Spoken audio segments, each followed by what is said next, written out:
Okay, good morning, good afternoon, good evening, ladies and gentlemen. Welcome to the September Zoom meeting of the Hong Kong Philatelic Society and Hong Kong Study Circle, sponsored by the Federation of Inter-Asian Philately.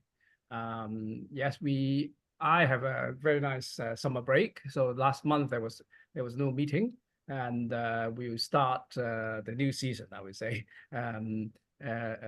So this is actually the first meeting of the new season.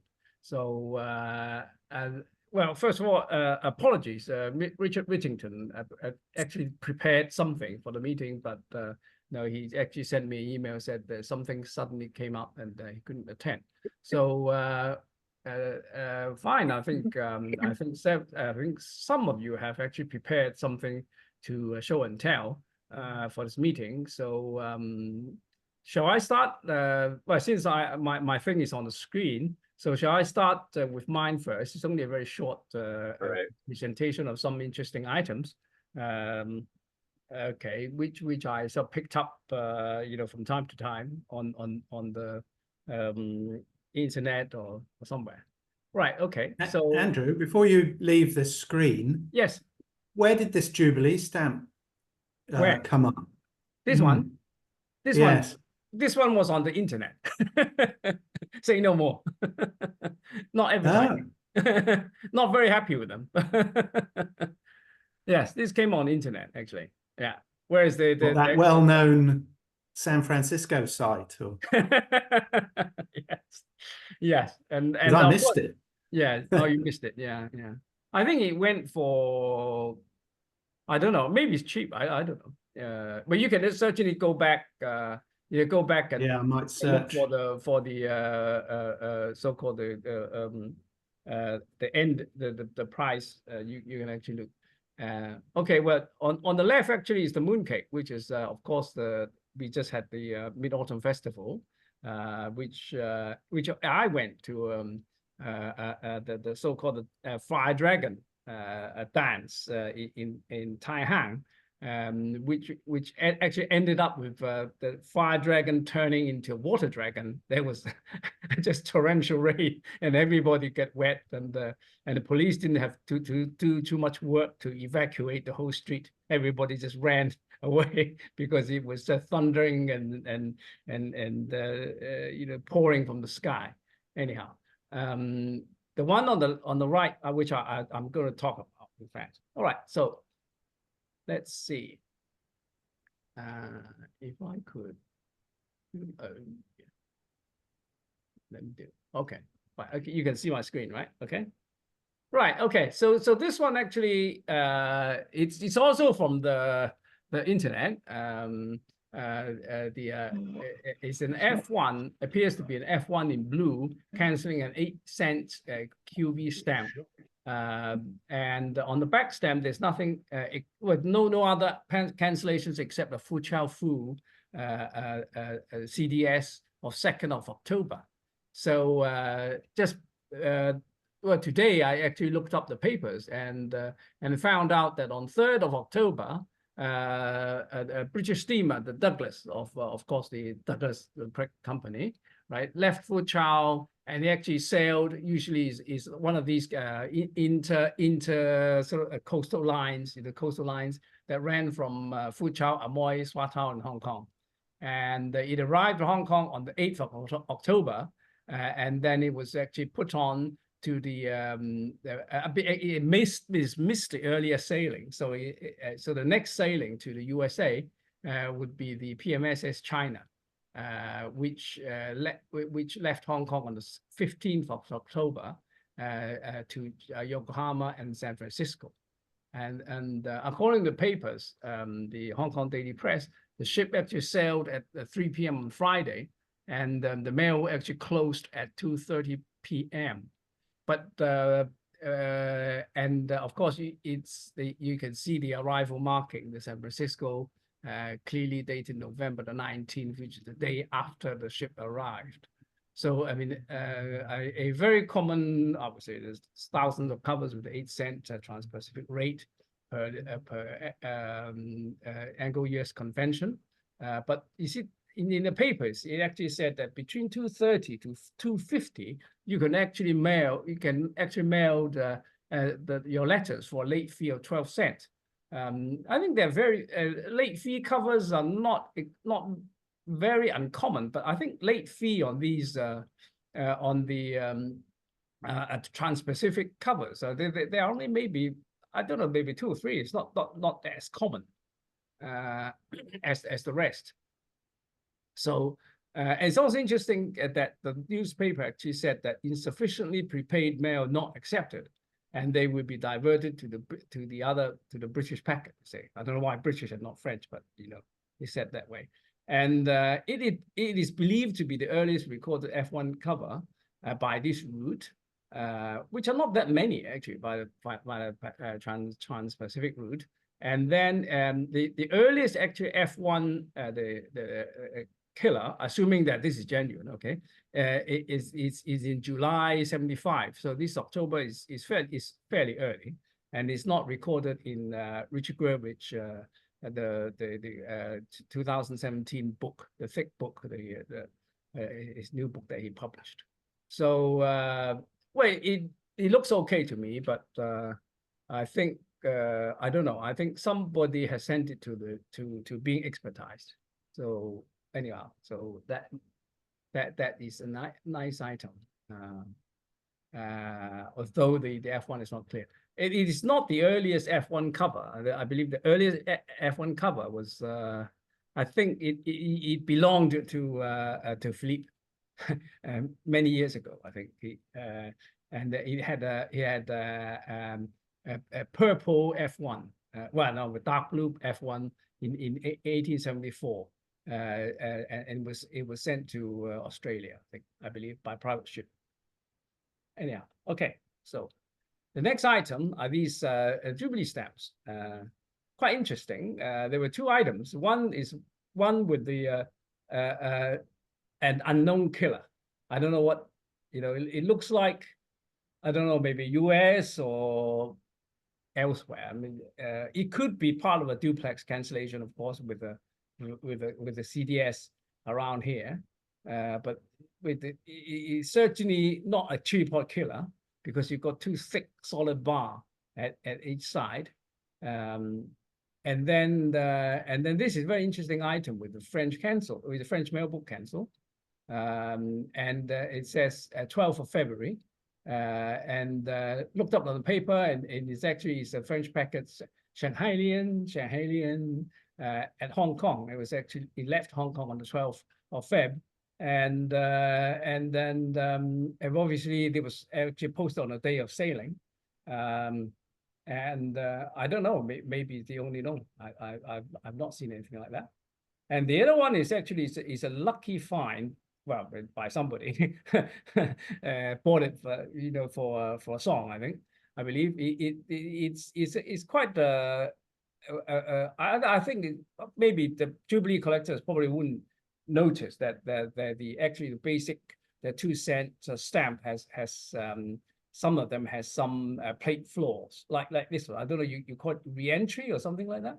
There's an extra line here. It's like a double frame line, very faint double frame line, but without actually magnifying, I mean, even if you hold your stamp, and when you're getting a bit old, and you certainly won't notice that there's a flaw down here, and it's just basically a January 24th CDS, nice CDS copy, nothing really great, no errors, no short U or short J or whatever, but nevertheless, I mean, I'm pretty sure that this is not very common at all, and with thousands of Jubilee stamps, you maybe only a handful that would have some errors like that. The other errors actually is around the bottom frame line here. They exist. I don't know whether Jubilee have, but certainly the normal 2 cent stamp has a double frame line or broken frame line or whatever, some flaws around the baseline. So any ideas where this one could be from? Okay, well, you can think about it and let me know. No, I didn't buy it. So, all right. Okay. Anyway, so It's got the stripes on it, like Adrian. Is it not? Is it? You sure it's not a US. ship marker? Yeah, it looks like a ship mark. Is it one of these US President line Yeah, duplex?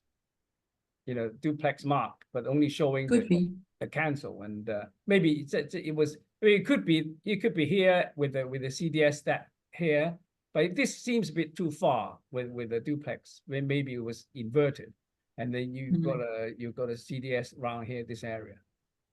I don't know, but So it's a pretty low number. So it's not a UK marking. no.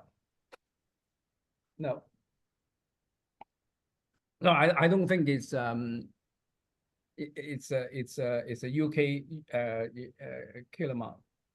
I don't know, but anyway, you can think about that.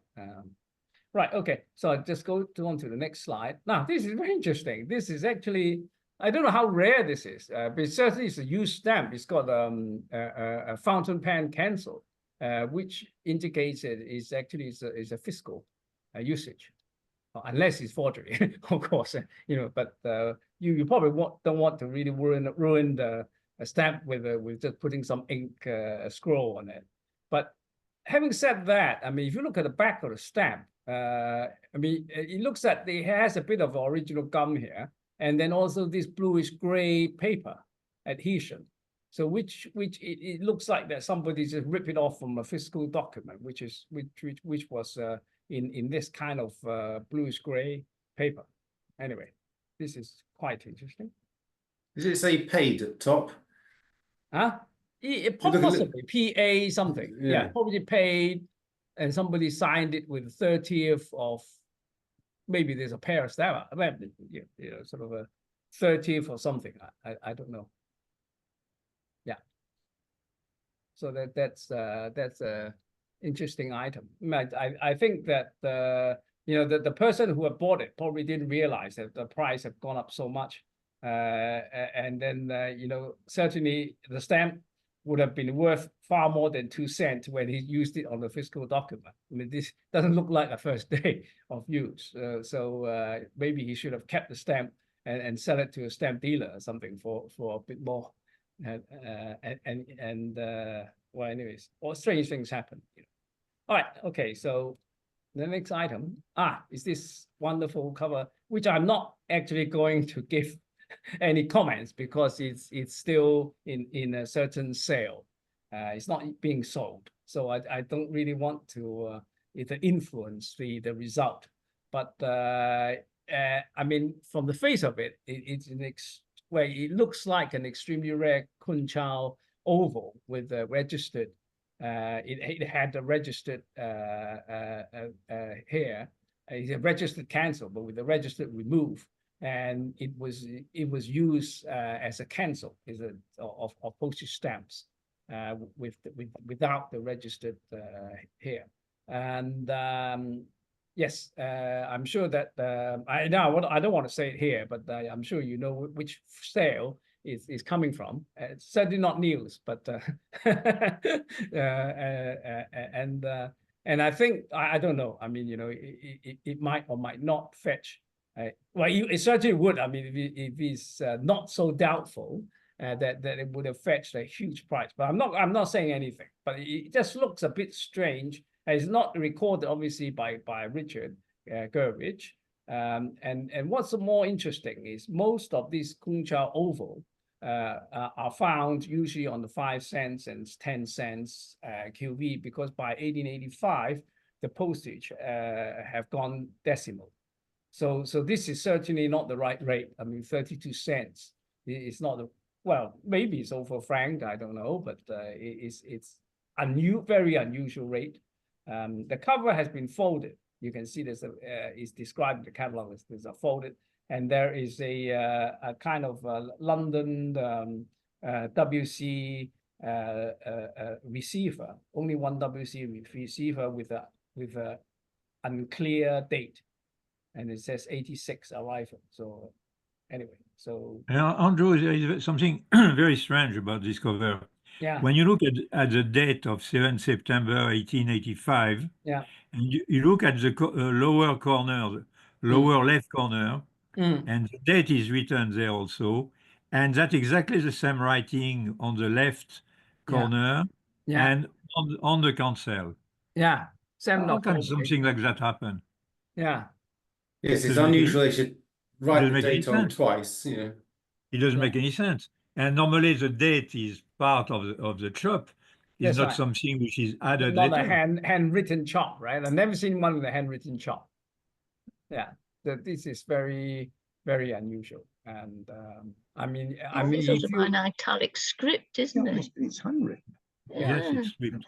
more or less. like, yeah. Like you said, Yeah. the French, Andrew, continental say. seven. So. And a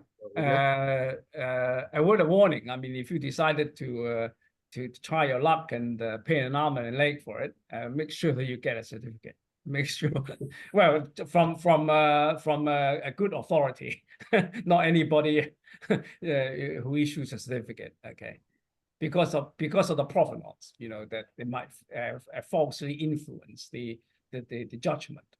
All right. So anyhow, so this is I think this is the last item I want to show. So take good. Forget this great- item lah. Huh? Forget it. Charles Totally Charles forget it, Chan, okay? very scared, very rare appearance of Mr. Charles Chan, the Hong Kong treaty port expert, who seems to be shaking his head. No, I can tell you, Andrew, I can tell you, it is a unique, okay? Yeah. Every figure will be unique, okay? Well, it didn't know. Okay, I won't say that. I won't say that because I say that, okay? people I will say start that. writing in the HKPS newsletter. Right. Anyway, so just be careful. I mean, okay. Of course, it's better if you could view it in real, but might be a bit difficult in this situation. Anyhow, so okay. Well, that's all I want to share today. Just a very short things. Anyway, okay. Thanks. So Just one observation on that cover. Oh, it's gone now. Oh, sorry. It was sorry. that's right. It was a very, very sharp strike of the Yeah. oval. Yeah. Very sharp, right? Yeah. Yeah. Yes. Let me just go back. Yeah. Yeah. I mean, it's very dark and it's very black. I don't see, and the A looks rather small, but that's probably, I imagine that is right size. Oh, well, we shall see. Yeah, we shall see. Yes, but I'm sure that you probably attract some bids. But you know, whether I think you should certainly go for an extension rather than just. I mean, it's not going to be cheap. I mean, if it's genuine, I mean, it's not going to be cheap. So we shall see. Okay. Anyway, that's all from me this month. So I think Susan has something to show, right? Okay. So Yeah. I'll just stop sharing, and then you could put your things up.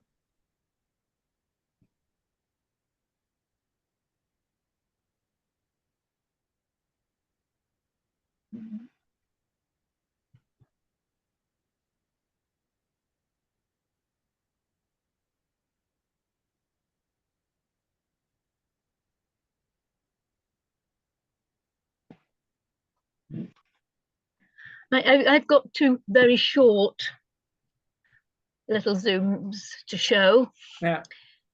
First one is a cover we acquired recently, but I think has quite a bit of character. It's one that was sent from the States to Hong Kong. And when it reached Hong Kong, it was sent across the harbour to Kowloon, where it received the beat truck A2, Salisbury Road. Unfortunately, it couldn't be delivered. It was readdressed to Chungking, and the centenary stamps were added to give the 35 cents airmail letter rate. And the stamp shows that it arrived in Chungking on the 21st of September 1941.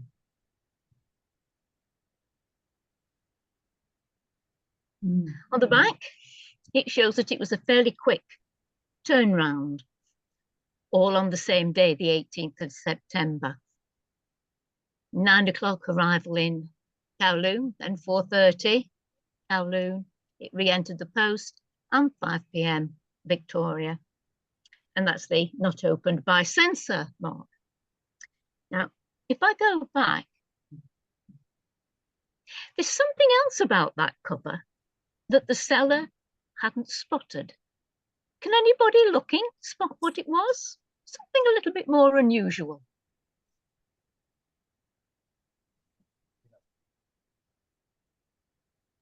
No comments? There's a slogan. Is there a slogan mark on the bottom left? There is, Andrew. Well done. Bombers, is it? Yeah.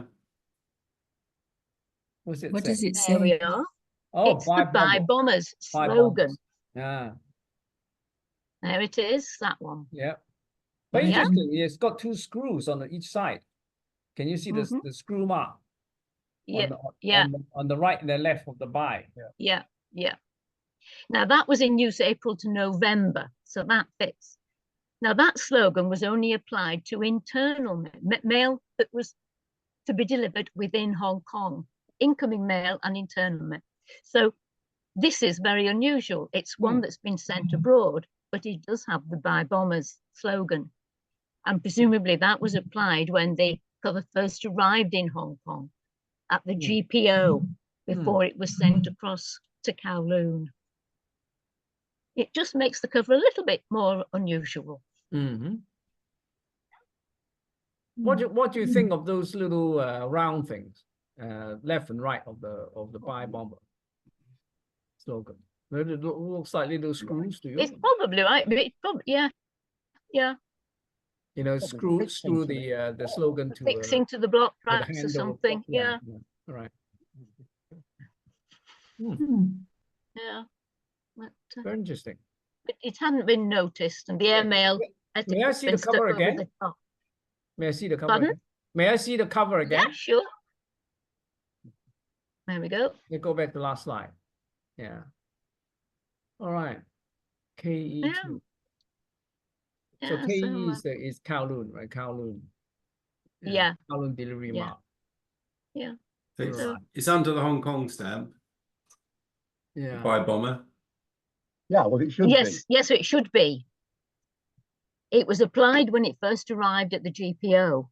Mm. Then it was sent along to Kowloon. It got the KE2, readdressed, additional postage added.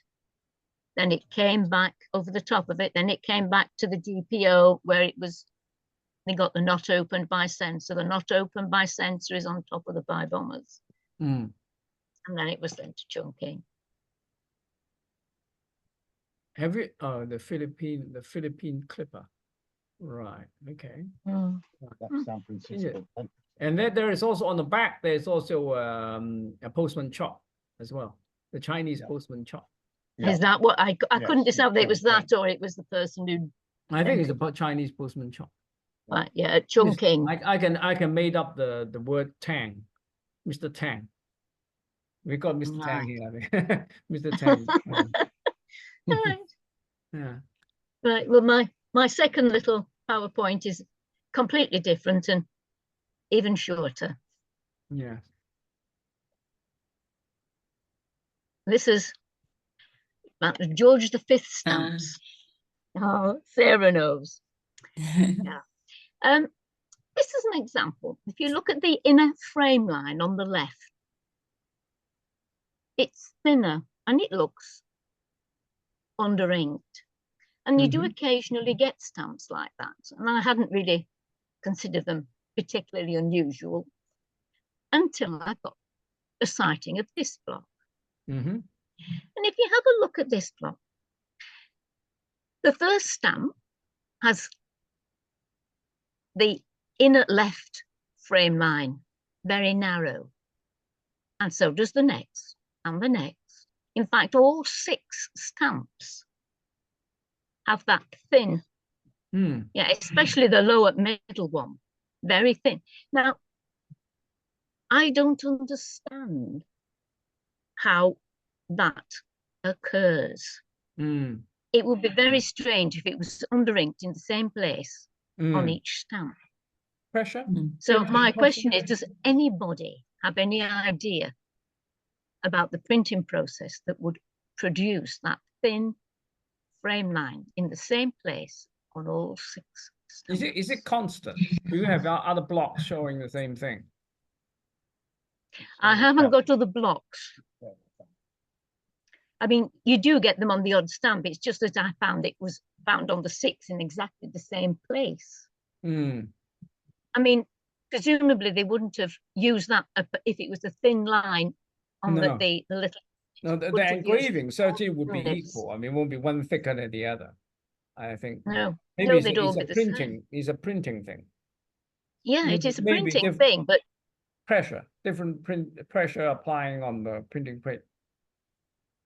but in the same place on each stamp seems a bit strange to me. Yeah. Well, when the I don't know how they actually fixed the cliche from the. Sarah, any idea? No, but I mean, I've talked to Susan before about it, that it is found on other stamps, but that's a beautiful block. Mm. But other times you find it, the center medallion is shifted left, whereas it's not there at all.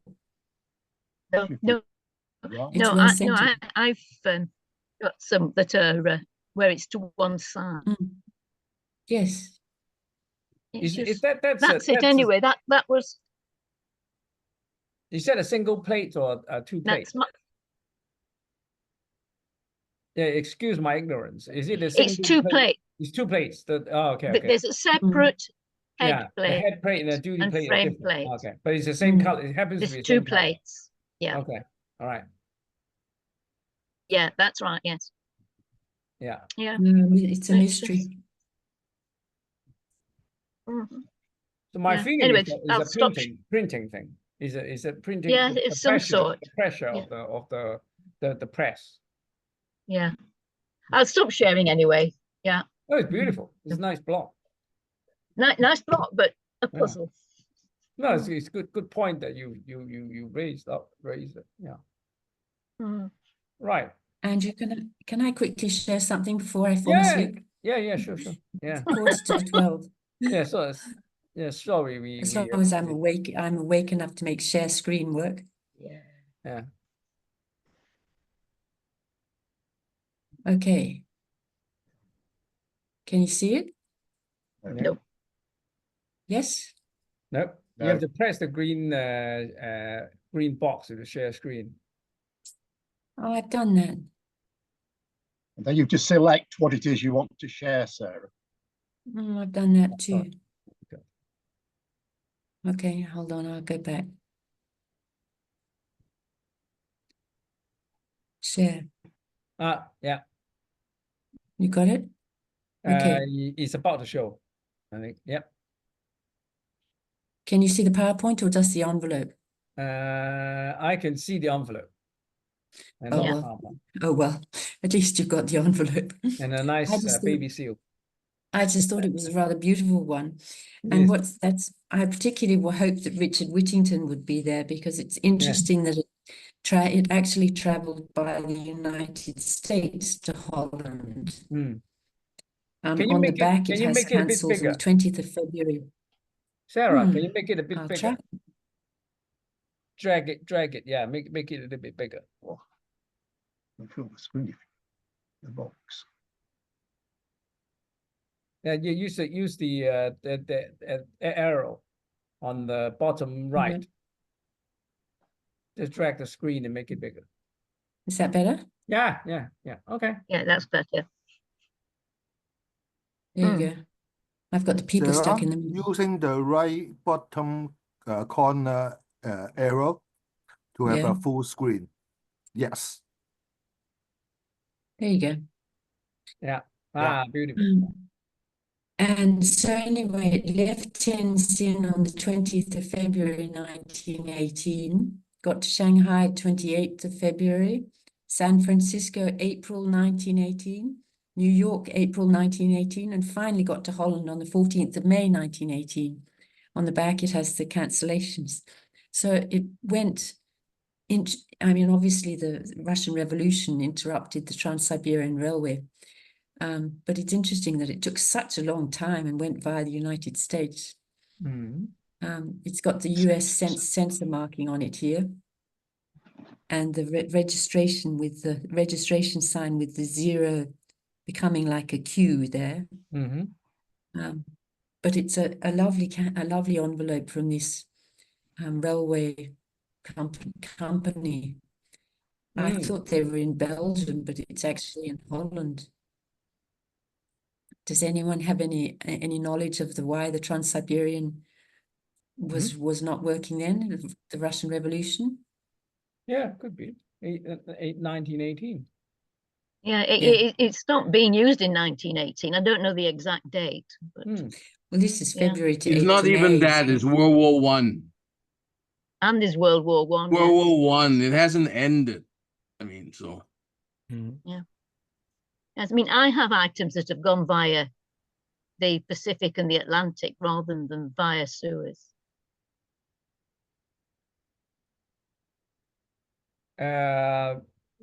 What's the what at the top, the Leonid PN Lu? What line is it? Well, It's a railway, right? Railway line. What Yeah. does those two words? Yeah, right below can you see this? Macaroons. Yeah, can you see? Okay. Can you see now? Yeah. Yeah. There we go. Okay. This is a beautiful cover. Hold Postcard. on, I'll make it a bit bigger for you. A KITAI cover, which I'm not familiar with, and it's a very it's quite interestingly, it's a Russian postcard. Yeah. Sent through the British Post Office with a Hong Kong stamp on it here. It's addressed to Germany just before World War One, June here. And written in German and addressed to Germany. So it's a lovely, and sent via Siberia. It's a lovely combination, isn't it? A Russian postcard written in German to Germany and sent via the British Post Office. I think it was just mailed at posted at the Shanghai office. I mean the Russians the Russian stamp was not cancelled, so it didn't actually went into the Russian post office then. Yeah, but it's interesting to know why the guy used a Russian postcard. Too far to walk to the Russian post office. Anyway. Okay. Yeah, probably something as simple as that. Is there anything on the back? Is there any writing, anything on the back? Yeah, there's just his letter in German. Oh, his letter in German. Okay. Yeah, but there are no cancellations, no more cancellations, which would have been interesting to see. Yeah. And it's events sent via Siberia again up here. The 1914. Yeah, this is the first time I've ever had one of these KITAI postal items, so I was quite pleased with it. All right then, I'll stop it now. Right. And I might go to bed, so good night. All right. Okay, thanks very much, Sarah. Anyway, it's very interesting. Right. Yeah, have a Bye, nice Sarah. sleep. Yeah, bye. Right. Okay. So has anybody got anything to show or to tell? Okay. Right. Charles, you got anything to show? Let's go Sorry. back. You Quite usually have a busy. lot of things to show. No, quite busy therefore in office. Therefore, I just coming back from office. Therefore, Oh, okay. You got nothing on your Sorry. on your computer, right? Something there, here and there. I don't know where it is. Okay. All right. Just finished writing an article. Therefore, okay. just sending out there for not preparing anything. That Okay, I'm okay. sorry. Yeah. Okay, okay. Thou shall not review the content of the article. Anyhow, You may got you may got this funny. yeah. Anyway, Charles is funny. yeah. And okay, October actually is a very busy month, and just in case that you are very keen collectors of Hong Kong or like some classic China or something, you might need to break the bank or get a third or fourth mortgage, because there are so many nice items coming out. I received a few catalogs from a company called Kelleher. I don't know whether you know that about it. No advertising. I mean, I'm not going to tell you what's inside, but there are very some. If you collect China, there's some very nice things. Yes, also for the treaty pots Yeah. collectors. Yeah. Therefore, there's a lot of things. I'm still waiting for Neil for the spring catalog. It hasn't finished. Well, There's they're ready in Hong Kong. Just wait to be printed, I think. That's all. Oh, you're printing the Hong Kong. Oh, It's up to Hong Kong now. They've got it all. Oh, they got it all. Okay. Have a Right. word with Okay. Newton, see how far he's got. Yeah. Right. Wonderful. So that's I would like to make an appeal there. Yeah. You know the sales book, which is a French maritime, from which I derive my book on maritime mail from Hong Kong, and that was on the tom 5. That is a tom 7. There is 10 toms, and I'm looking for the tom 6. And I cannot find it. I cannot find it on internet. It is not for sale anywhere. What was Tomb 6? It's American? It's concern the mail going to from France to Australia. Australia. For the South Okay. Atlantic and Indian Ocean. Mm. And William Lack sent me a stamp, a Hong Kong stamp, which has a cancel from this line, and I would like to research a ship, and for that I need the tom 6. Yes. So if anyone has it, and if he can contact me, and if it is in by any chance in the library of the Hong Kong Postal Society, I would really appreciate, because I just need one page out of it, and so. Okay. Well. So if you can search your archives, and I don't know why this book is so rare, and it has been reprinted. Look. Sorry, you have it? Vincent. No, that is a 5. No, this is 6. That is 6? Oh, great. It's 6. Yeah. If you Okay, tell me what so you need exactly. I'll and get in touch. I'll get in touch Yeah. with you. Yeah. I really Okay. appreciate it, Vincent. Thank you. Yeah. Yeah, you do find them occasionally, but yeah, 5, yes, and there are a few of them. 5 is but, it's most common. I think most people have it, but I think 6 is, and the one to America is not that common. You don't find it. Maybe Amazon. You have to try specialized book companies, even Philatelic, like Phil Benz now, or something like that. To see whether they've got any. Is it worth? I mean, if you are trying to get hold of them, is it worth going back to James Benton, who did the reprint back in the sometime I did 30 years ago or something? Yeah, sure. He reprinted, and I did reach to him, but he's selling only the whole, everything, the 10 toms. Yeah, and that's very expensive, and just to check one marking, and I'm not going to spend that kind no, of but if money. you just want the whole page, I mean, you just one page. I It's just not want worth one buying page the out whole of it. book. Yeah. Right, correct, absolutely correct. Okay. Andrew, I've got something I could show quickly. Sure. Yeah, yes, please. I don't know how much interest it would be. Now, how do I share? Again, the green button right at the bottom of the screen or top of the screen. Share screen. Green, share screen. Yeah, there's a square green icon with an arrow. share. Yeah. Here we go. Mm-hmm. Whoa. I've often wondered why this 2-cent fiscal is mostly found outside its official usage date, which was very narrow.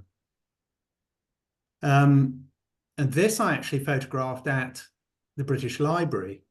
And it had clearly been bought from the De La Rue collection.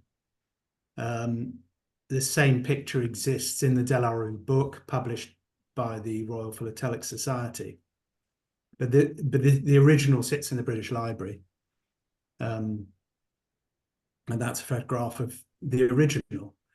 And the interesting thing is that De La Rue say here that the die proof both for postage in purple and revenue in grey. So there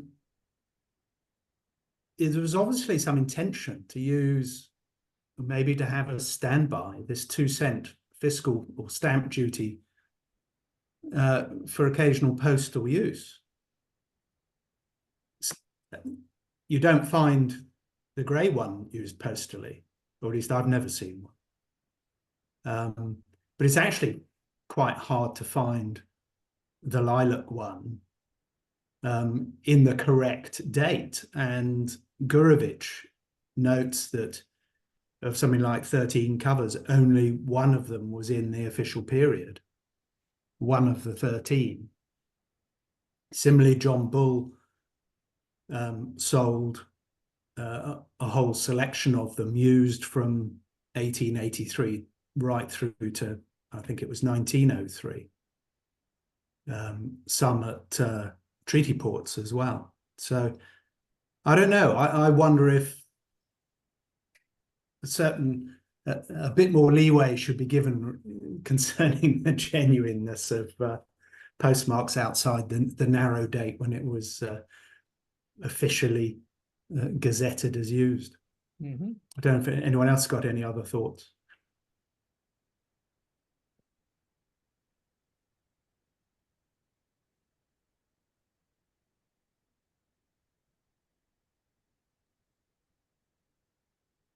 No. Anyway, I thought that was an interesting thing. So this is your page, or is in the library? This is in the British Library. Oh, I thought you got it. I wish I'd got it. Right. No, it was bought from De La Rue and given to. It was given to the British Museum and then passed it to the British Library. I see. Well, if display in public. It's well, you have to arrange to go and see it. Oh, okay. It's not on the frames. Not on the. It's not in the frames, no. Not in the frames. And they're not very good at people contacting them at the moment.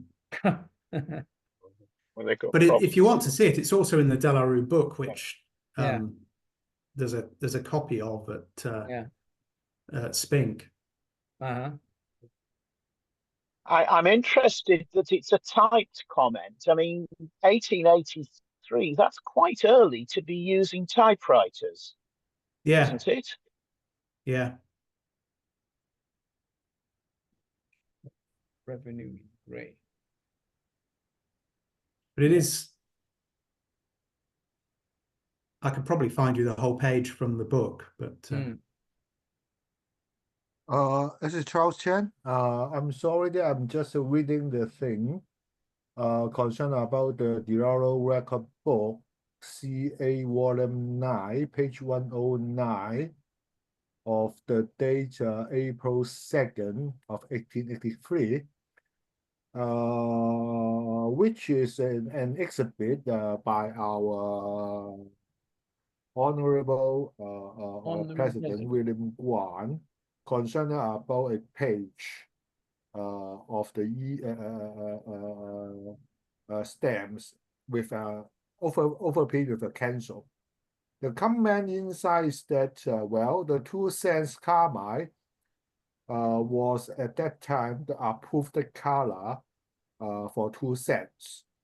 Therefore, I'm wondering if in 83, the 2 cents in gray or in lilac purple would be approved for 2 cents as for postage purpose. I don't know. It comes I also don't from the Dilaro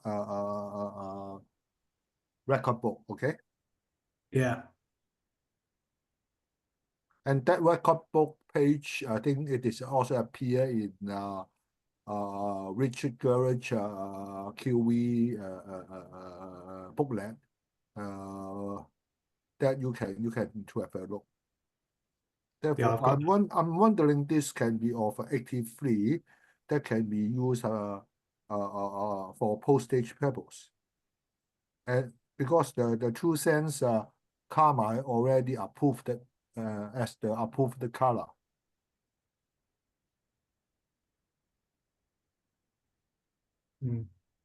I don't know. It's I've just always found it odd that this stamp is found with a wide variety of dates. It's actually quite hard to find one inside the official date.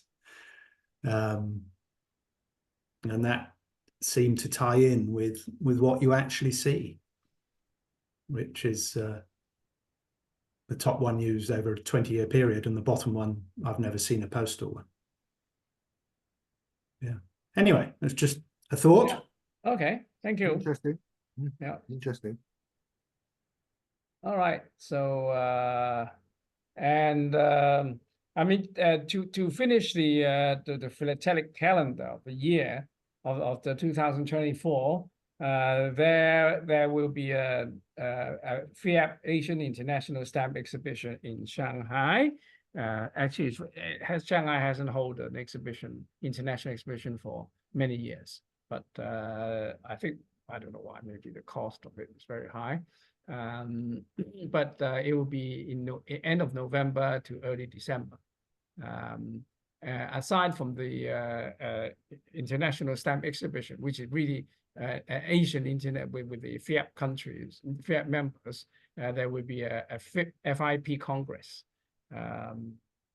And then the ACPF, the All China Philatelic Federation, it's very generous. They actually paid for the 3 nights of hotel, free hotel, three nights hotel. I think 2 or 3 nights at the in Shanghai near the exhibition center. There was the official hotel is actually, I think it's the Ritz-Carlton.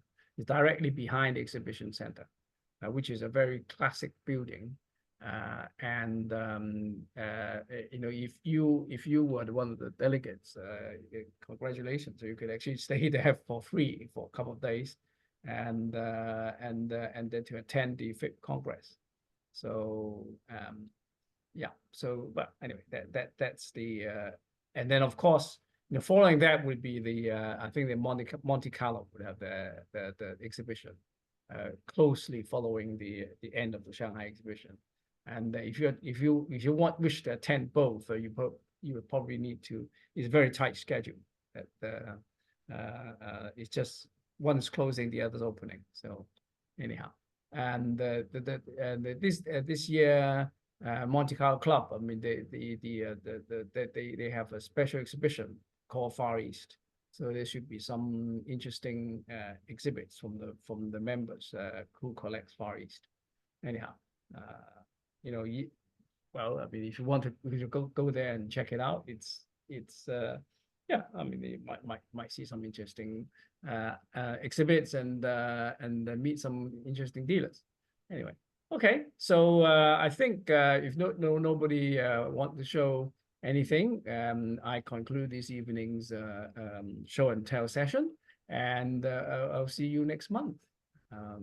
And hopefully, you know, maybe Richard has time next to show something, or some of you have some. Oh, Andrew, it is just the page that I'm just talking about of the Dilaro record, which is also appear in Richard Garage book. Therefore, you guys can search about that. The Is 2 that- is cents that- carmine was the then approved color Mm. for 2 cents. Yeah. According to the table of April 2nd, 83. Uh-huh. All right. You guys can see Thank you. that, right? Yeah. Okay. Thank you. Right. Okay, thank you very much. Well, as usual, I'd like to thank Fiat FIAP for sponsoring this seminar. And yeah, for me, it's good night for me in Hong Kong. And I hope you have a very pleasant day. And I'll see you next month, okay, or next time. And in the meantime, we'll try to sort out the journal and put it out as soon as possible. Okay. And then, of course, you pay your dues, which remains the same and no change. Right. Okay. Bye, Goodbye. Sam. Yes. Bye, Sam. Bye. Goodbye. Bye. Bye. Bye.